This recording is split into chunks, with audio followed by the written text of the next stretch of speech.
More than 2,000 immigrant children are still separated from their parents after President Trump issued an order ending his family separation practice.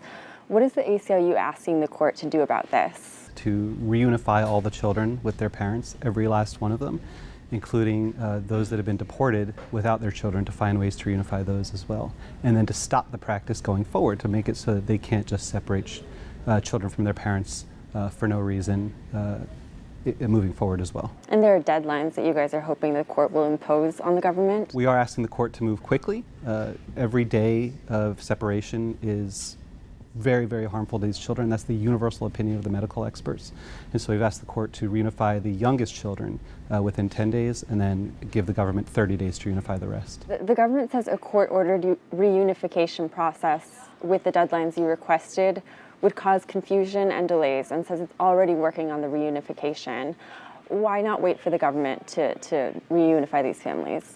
The government's proved anything is that we can't wait for the government. The government created this chaos. They created it in no time at all, and we can't trust the government to handle the reunification process. And that's the essential argument of the government. Trust us, we can fix this. Well, what have they done to make the court or anyone else in America believe that they have the capacity to fix this?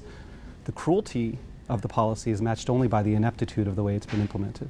The U.S. also says that the reunification may take a while because they're trying to keep the children safe. They're doing background checks and conducting house surveys before releasing the children. They mention a 2015 case where they released 8 unaccompanied minors to traffickers who forced them to work on an egg farm.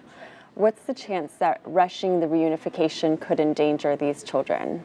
We are not asking the government to release the children to anyone other than the parents they showed up with. The smokescreen that we blew it a couple times in 2015 by releasing these children to people we shouldn't have doesn't make any sense. What we've asked for is reunification with the parents. And so the government took these kids away. We're asking them to simply put them back where they belong, where they took them from in the first place. Customs and Border Protection announced Monday that they're temporarily halting the zero-tolerance policy that led to these separations in the first place. Does that change anything for the ACLU on this lawsuit? A temporary halt doesn't do what we're asking. We're asking the court to make it so that the government can never do this again. This is an atrocity. This is a human rights disaster. And the idea that we'll put a temporary halt to a human rights disaster only until ICE can have enough beds so that we can do it again doesn't affect our lawsuit in any way whatsoever. The Trump administration says its crackdown has always been about enforcing the law. Officials say that if families had crossed the border legally, they wouldn't have been separated in the first place. But the government has been separating families at the ports of entry. In fact, this lawsuit started with one such case. Can you tell me a little bit about how this lawsuit got started? We've encountered increasing numbers of parents who, when they tell us in detention, when they tell us their story, they say their kid was taken away. And it didn't make sense. None of it added up, and we couldn't figure it out. And the more we looked at these, we started to see that there was a policy brewing, that there was a practice happening. And we looked back on statements made and by the administration and realized there was something here. We finally interviewed Miss L, a Congolese mom who had been ripped away from her 7-year-old was ripped away from her with no explanation of why, no explanation of how they could get in touch with each other. They hadn't talked in months. And we brought a lawsuit on her behalf.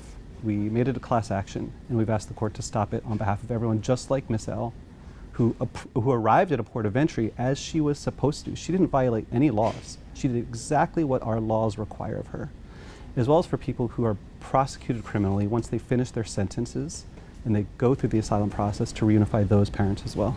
Thank you for joining us, Bardis Vakili. I've been very happy to be here. Thank you.